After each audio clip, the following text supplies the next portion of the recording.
Não há muito como fugir da arquitetura. Ela atua como uma estrutura e um cenário para a maior parte de nossa vida.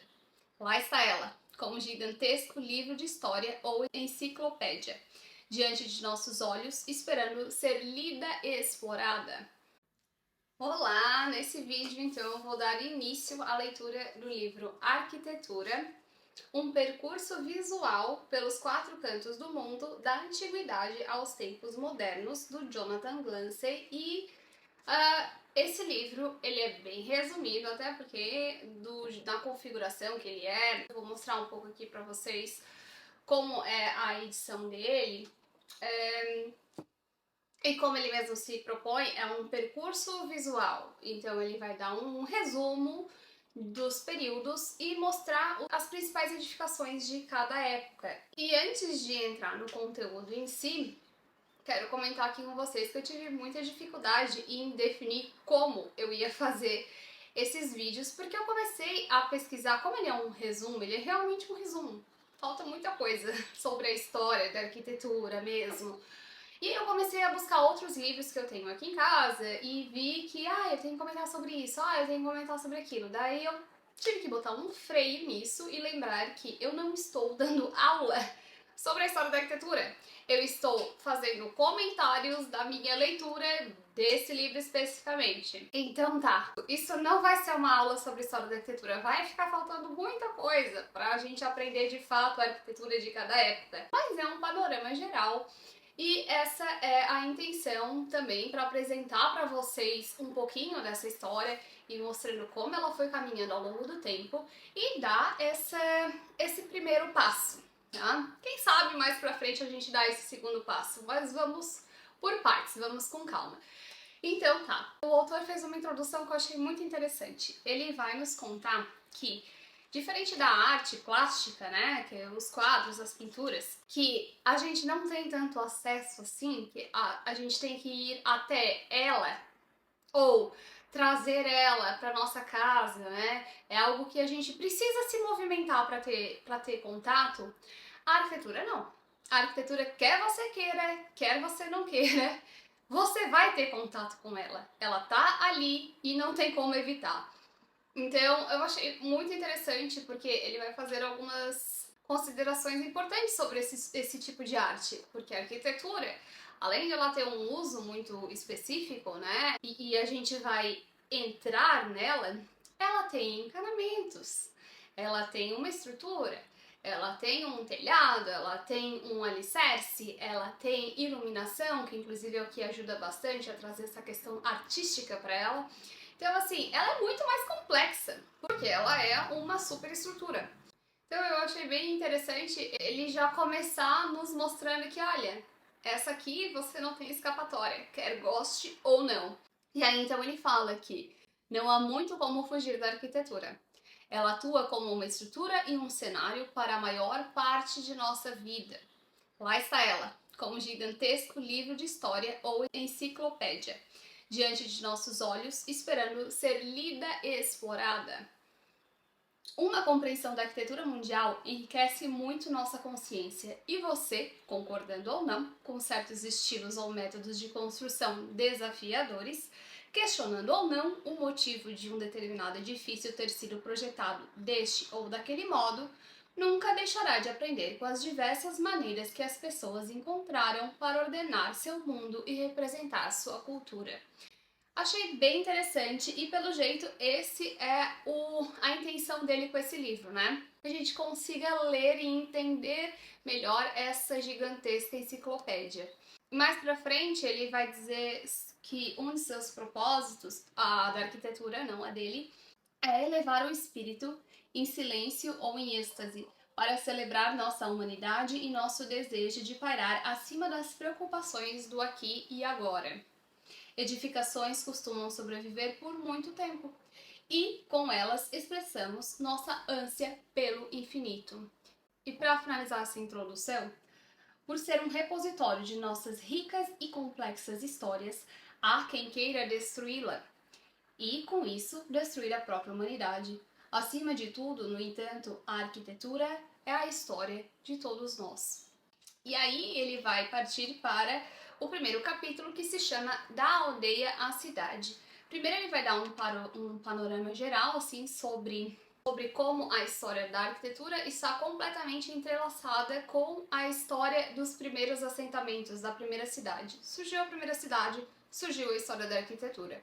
E essas cidades primitivas, elas surgiram primeiramente no Oriente Médio, entre os rios Tigre e Eufrates, ali na região mais ou menos do Iraque, e que onde passaram os povos mais antigos, que a gente tem conhecimento, que são os sumérios, os acadianos, os babilônios, os assírios e os persas. E que, apesar de que aqui o autor só vai tratar desse período no Oriente Médio, a gente também vou fazer um adendo aqui e lembrar que esse período do Neolítico ele abrange outras regiões, só que o Neolítico ele não é ao mesmo tempo em todos os lugares, elas não acontecem paralelamente. O Neolítico do Oriente Médio termina antes do que o Neolítico da Europa, da China, então são tempos diferentes, mas que eles são independentes. E uma coisa que eu acho interessante, que ele não conta aqui no livro, mas eu acho importante mencionar, é sobre a arquitetura vernacular.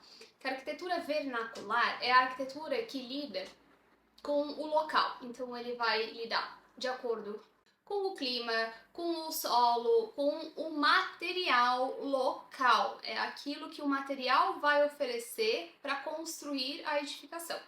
Então, por exemplo, lá na região do Oriente Médio, as primeiras construções, o material que era o mais utilizado para eles era o tijolo.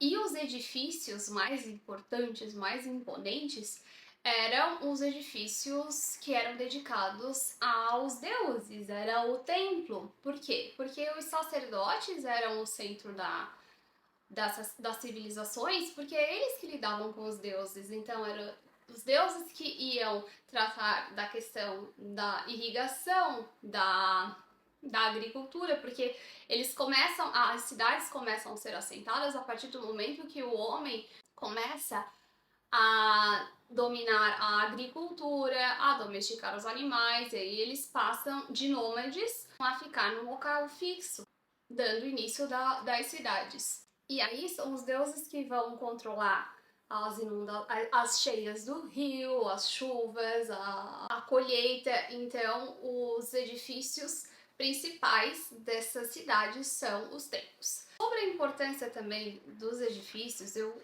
vou complementar com vocês um trechinho desse livro aqui, Babilônia, a Mesopotâmia e o Nascimento da Civilização. Eu não li o livro todo ainda, mas eu tava dando uma folhada nele e eu achei essa citação que eu achei bem pertinente para trazer para esse vídeo aqui hoje. Ele diz o seguinte: nessa parte do mundo em que a areia sopra com frequência do deserto e oblitera todos os traços conhecidos, em que os cursos dos rios se alteram constantemente e onde enchentes calamitosas não raro desmancham todas as marcas que os seres humanos tentam deixar na paisagem, um monumento permanente é de especial significação. Subitamente introduzido no caleidoscópio sempre cambiante da experiência cotidiana, ele proporciona um sentimento de continuidade e, por extensão, de história e de tempo.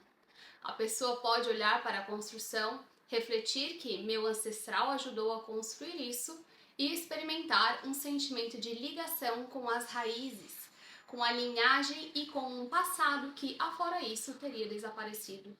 E o prédio, reiteradamente ampliado e aprimorado, sempre preservando cuidadosamente as relíquias da antiga obra embaixo ou dentro de sua estrutura, funciona como um símbolo, visível de longe, da confiança no progresso e no desenvolvimento dos quais ele é a consequência física. Então, essa é a importância da arquitetura para a nossa história e desde sempre, né? Desde o começo. Ela já nasce com essa necessidade do homem deixar a sua marca e não ter o seu passado apagado. E as edificações cumprem isso muito bem, porque elas duram bastante. Ainda nessa parte das primeiras civilizações, O autor vai comentar aqui que os sumérios criaram a noção de estado, de lei e de reino e inventaram o calendário, a roda, a matemática abstrata, o registro do tempo com a hora de 60 minutos, a literatura, exemplificada pela a epopeia de Gilgamesh, e o Zodíaco. Então, nessa época aí, temos o primeiro exemplar da literatura. Daí, então, ele vai partir para as grandes edificações do Antigo Oriente Próximo. Aqui, ele vai comentar os monumentos sobreviventes dessa região ali do Iraque. Eles datam mais ou menos de 3000 a.C. e são todos de tijolos, como eu já tinha comentado com vocês, né? Que a pedra era escassa e também a madeira no comprimento necessário para vencer grandes vãos, não tinha. Então era melhor construir com os tijolos.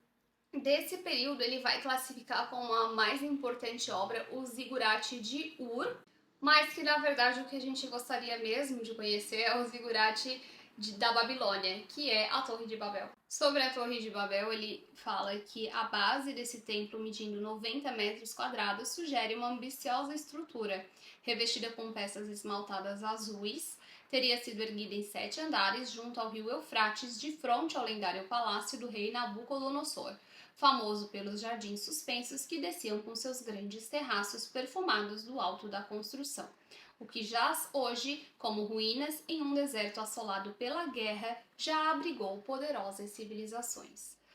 E em seguida ele vai falar que depois de muito tempo surge o primeiro grande império, que é o Império Persa. E com esse surgimento desse império, a arquitetura passa por uma transformação também, porque vão conquistando cidades, vai transformando naquele império todo. Então acaba que vários tipos de arquitetura são somadas para criar um novo estilo, né? Eles acabam sendo mais criativos em juntar tudo aquilo, e ele chega a comentar que a arquitetura dos persas é mais fluente e sensual que a dos sumérios, acadianos, babilônios e assírios que os precederam. E agora aqui, a partir daqui, o que ele faz? Ele vai mostrar as principais edificações desse período e vai comentar um pouquinho sobre elas. Então eu vou mostrar algumas para vocês. A primeira que ele traz aqui é o Zigurate de Ur-Nammu, que é na cidade de Ur, que fica ali no Iraque. Essa construção data ali cerca de 2125 a.C., era um local de culto, e ele é todo de tijolo, e a gente tá vendo ali que restou somente a base, provavelmente tinha mais 3 andares, e especula-se que a cada andar existiam árvores plantadas. E vocês podem ver que tem vários buraquinhos ali nas paredes que serviam para escoamento da água e drenagem da água da chuva. Depois ele traz o Palácio de Sargão, que data de 706 a.C., que fica na região do norte do Iraque, que foi então encomendada pelo Sargão II e é um palácio. O Zigurate de Ur é dos sumérios e o Palácio de Sargão dos assírios, e está entre as maiores edificações da Mesopotâmia, demonstrando a riqueza, as aspirações e a determinação do violento regime militar que as idealizou. Apesar de marcante, o império durou pouco e seus reis claramente tiveram pressa em construir em escala heróica. Não sei se vocês conhecem a história do Império Assírio, mas eles eram muito conhecidos pela violência. Depois ele traz a Porta de Ishtar, que data de 575 a.C., que era da Babilônia, e fica ali na área do Iraque Central. Quem encomendou foi o Nabucodonosor II e ela é um portal de entrada. E a porta de Ishtar original, ela tá no Museu de Pérgamo, em Berlim. E ali no local foi construída uma réplica. E essa réplica, quem mandou construir foi o Saddam Hussein. Tinha como plano fazer a reconstrução da Babilônia. Então essa porta ela foi construída como entrada principal para a avenida cerimonial da cidade, da corte de Nabucodonosor. Depois ele traz a própria Babilônia, né, que data de 562 a.C., que fica ali no Iraque Central. E aí vocês podem ver ali, como é a configuração da cidade e por que então que tinha essa porta de entrada, né? E a Babilônia, então, que tinha os jardins suspensos, que era uma das 7 maravilhas do mundo antigo, e foi construída para a esposa do Nabucodonosor, a Amites. Depois veio o Templo de Salomão, que é de 1000 a.C., em Jerusalém, Israel, e é um local de culto, né? O Templo de Salomão, acho que todo mundo já ouviu falar, né? Que é, segundo o Antigo Testamento, o Templo de Salomão foi construído pelo filho de Davi, Salomão, para abrigar a Arca da Aliança, que continha os 10 mandamentos.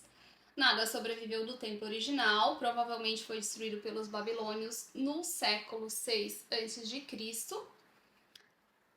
e as descrições na Bíblia e escavações arqueológicas sugerem um edifício com um santuário interno e um saguão frontal. Ambas as estruturas seriam circundadas por pátios abertos. Bom, depois ele traz aqui o túmulo de Dário I, Cidadela de Van, que eu não vou entrar em detalhes. E para finalizar a parte da Mesopotâmia, ele traz o complexo do Palácio de Persépolis, que é de 480 a.C., no sul do Irã, que foi mandada fazer pelo rei Dário I.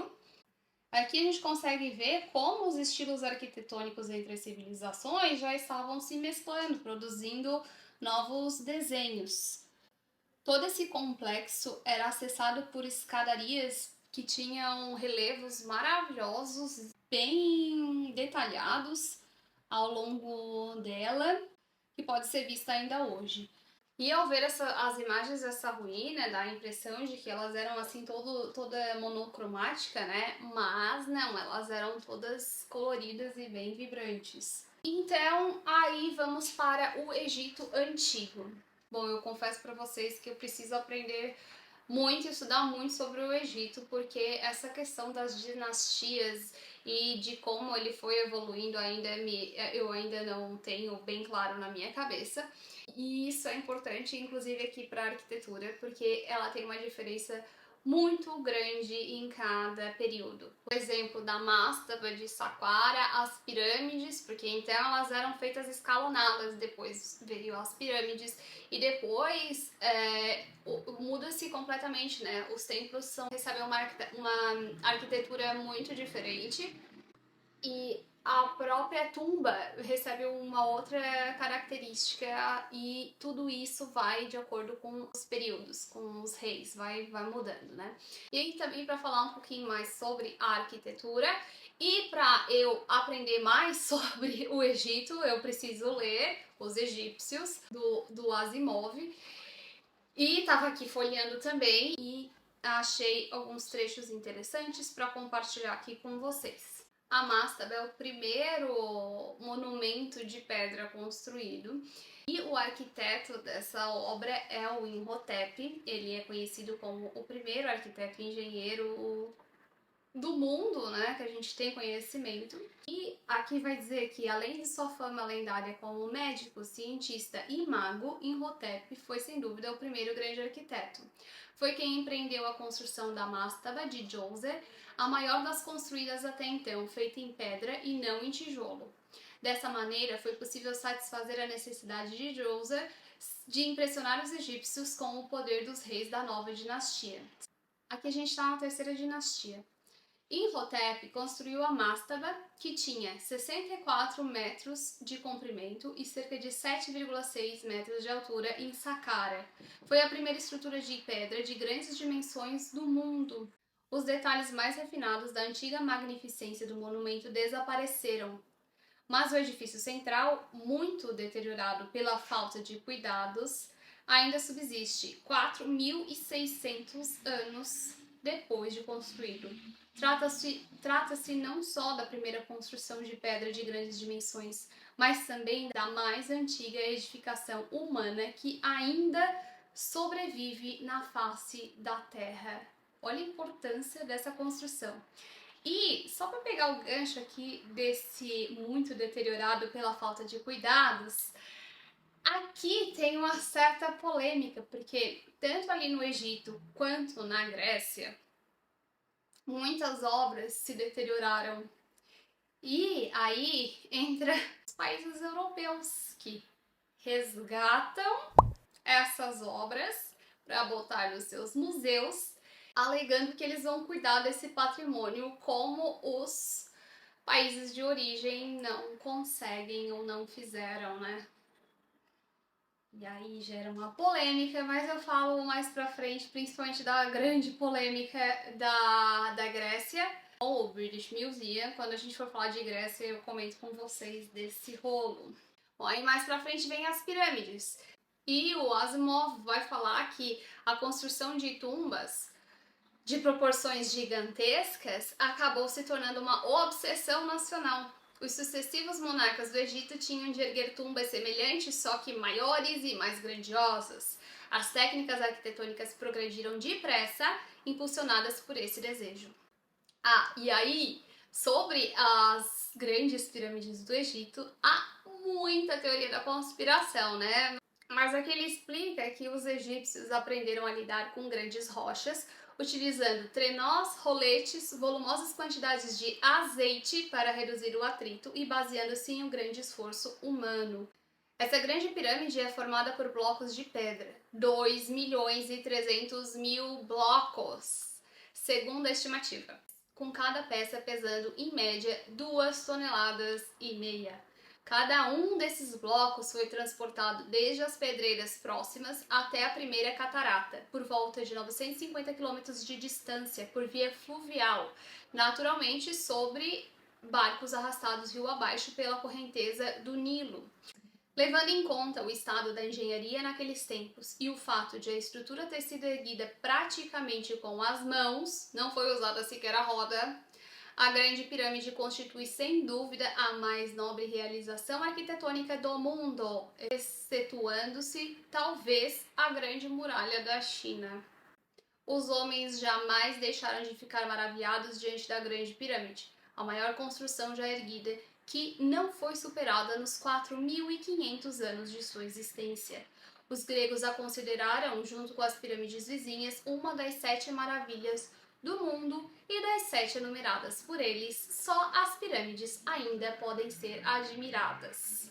Aí, voltando ao nosso livro principal, as principais edificações aqui no Egito, diferente da Mesopotâmia, as principais edificações não são comunitárias. Antes era do culto, né, para a sociedade como um todo, e agora que as principais edificações são túmulos, são as tumbas dos faraós, para demonstrar a sua grandeza. E aqui tem a substituição do tijolo para as pedras, que talvez queira representar também essa vida eterna do faraó. Bom, vamos então agora para as obras que o autor traz aqui pra gente como as mais importantes do Egito, e ele começa com a Grande Pirâmide de Quéops, que data de 2566 a.C., que fica em Gizé, no Egito. Essa gigante, né, montanha erguida pelo homem foi construída em 20 anos, usando mão de obra local, e que trata-se da maior pirâmide já construída originalmente, com 147 metros de altura. Exigiu 2,3 milhões de blocos de pedra encaixados com precisão, cada qual pesando em média 2,5 toneladas. Um detalhe importante para lembrar aqui é que essas pirâmides elas eram cobertas com pedra calcária polida, é que provavelmente ou elas foram caindo ao longo do tempo e também furtadas, né? Ela tem 3 câmaras internas, mas, olha que interessante, apesar de ser um túmulo, duvida-se que algum faraó, e menos ainda o Quéops, tenha sido enterrado ali. As 3 pirâmides são alinhadas com o cinturão de Órion, e elas são símbolos cósmicos e terrestres de vida, fertilidade, renascimento e vida após a morte. É muito interessante ver o tamanho dessa construção e como ela foi desenhada por dentro, né? A galeria para chegar até a Câmara do Rei, o tamanho dessas câmaras, dessas galerias em relação ao seu tamanho, né? É muito interessante de observar essa discrepância entre um e outro. E o autor também vai nos mostrar aqui que provavelmente as pedras do topo da pirâmide talvez fossem douradas. Depois ele traz aqui pra gente a pirâmide de degraus de Djoser, então, de 2650 a.C., que fica na cidade de Saqqara, e sim, foi projetada pelo Imhotep. Ela foi, então, a primeira pirâmide, né, só que nesse caso em formas de degraus. Ela é uma mastaba, né, que é um monumento funerário. e que as mastabas subterrâneas às vezes ganhavam um prolongamento acima da superfície, como uma lápide nos modernos cemitérios. Já as mastabas encamadas criavam um monumento piramidal de forte impacto. Depois vem os túmulos dos reis Tebas, em 1500 a.C., no Vale dos Reis, em Luxor, no Egito, que antes se chamava Tebas, que hoje é Luxor. E ali é todo um complexo dos túmulos dos reis, que são faraós mais novos. Eles mudaram a forma dos túmulos, já não seguem mais o padrão de pirâmide, já é um complexo com os seus templos, né? Os sarcófagos ficam bem abaixo da superfície e para proteger também dos assaltos, né? Para proteger toda a riqueza do faraó de assaltos. As mais antigas das tumbas estão nas montanhas do oeste do Nilo, e ali estão múmias de faraós da 18ª, 19ª e 20ª dinastias. Essas câmeras podem chegar a 96 metros abaixo da superfície e adentrar até 210 metros o interior da rocha. Já foi feita escavações de 62 túmulos e que novos poderão ser revelados, né? E que provavelmente já devem ter sido, né? Porque esse livro já tem alguns anos. Ele vai dizer que a última grande descoberta foi a do túmulo do jovem faraó Tutankhamon pelo arqueólogo britânico Howard Carter em 1922. E que em 2015 arqueólogos pensaram ter descoberto a tumba da bela rainha Nefertiti. Depois temos o grande templo de Amon em Karnak, de 1530 a.C., e aqui já é um local de culto, aqui já começam outras edificações, né, do Egito. O templo de Amon é realmente fascinante, aqui já vão surgindo as colunas, e nesse templo aqui são 134 imensas colunas, dispostas em 16 fileiras, todas bem decoradas e ornamentadas. As do centro têm 21 metros de altura e 3,6 metros de diâmetro. Esse local de culto é o maior dos templos egípcios. É uma obra coletiva de reis e de seus arquitetos e artesãos ao longo de 1.200 anos. Dentro das sólidas paredes, santuários menores e mais antigos estão incrustados em exemplos posteriores. E o templo, portanto, é como uma boneca russa. Ele tem várias camadas. Ele fica localizado junto a um lago sagrado. Ele tem 363 metros por 110 metros. E ainda é conectado ao templo de Luxor por uma avenida de esfinges. E novamente, olhando as imagens de hoje, precisamos lembrar que esses relevos eram coloridos e homenageava os reis e os deuses. Depois temos o templo da rainha Hatshepsut, provavelmente não é assim que fala, mas enfim, ela é do século XV a.C., fica em Der el-Bahari, e também é um local de culto, é a câmara funerária da rainha. O templo ele está escavado numa grande rocha, e o templo foi projetado pelo arquiteto da rainha, o Senmut, que dispôs o acesso da capela na forma de 3 terraços horizontais, cada qual tendo à frente colunatas duplas sombreadas, às quais se chega por rampas gigantes. O terraço do alto contém um pátio murado com colunas que abriga a capela mortuária da rainha e um altar gigante ao deus Sol Ra.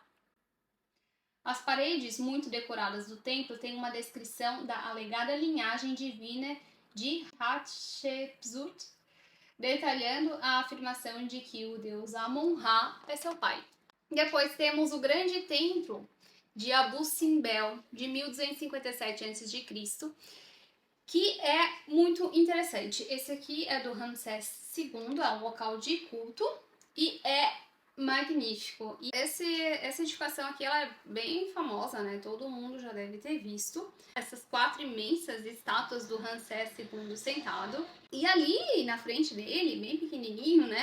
Aos seus pés, também tem pequenas estátuas da sua mulher, a Nefertari, e da mãe Mut-Tui e de seus filhos.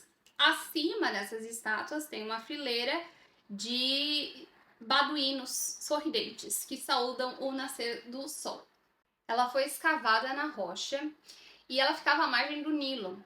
E aí, em 1960, foi feita uma represa, a represa de Assuan, que foi construída pelos russos depois de 3.200 anos, e aí ela corria um sério risco por causa da inundação do rio, e aí tiveram que transportar ela, tiraram peça por peça e passaram ela para ali perto, só um nível acima.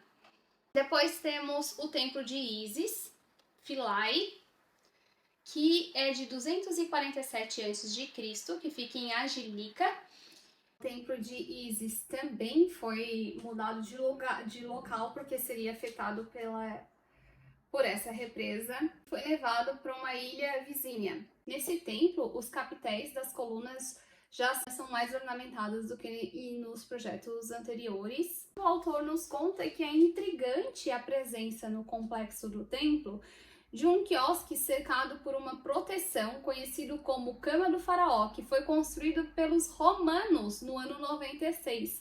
Os romanos adotaram o desenho egípcio com entusiasmo desde a época do romance entre Cleópatra e Júlio César, e a influência da arquitetura que ornava a ilha de Philae, onde ela foi erguida originalmente, pode ser vista longe daí na ambiciosa Vila Adriana, em Tivoli.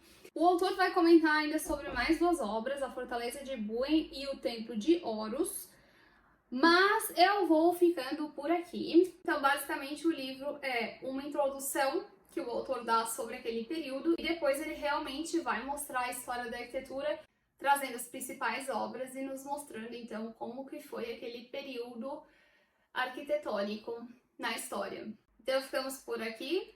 A minha bateria acabou no meio do vídeo, então eu tô finalizando agora sem o microfone. E eu tava muito em dúvida em como eu ia fazer esse vídeo, então provavelmente ao longo dele pode ser que algumas coisas evoluam também. Eu quero trazer diversas imagens da mesma edificação e ir mostrando aqui pra vocês. E vamos ver como é que vão ficar os vídeos ao longo da leitura.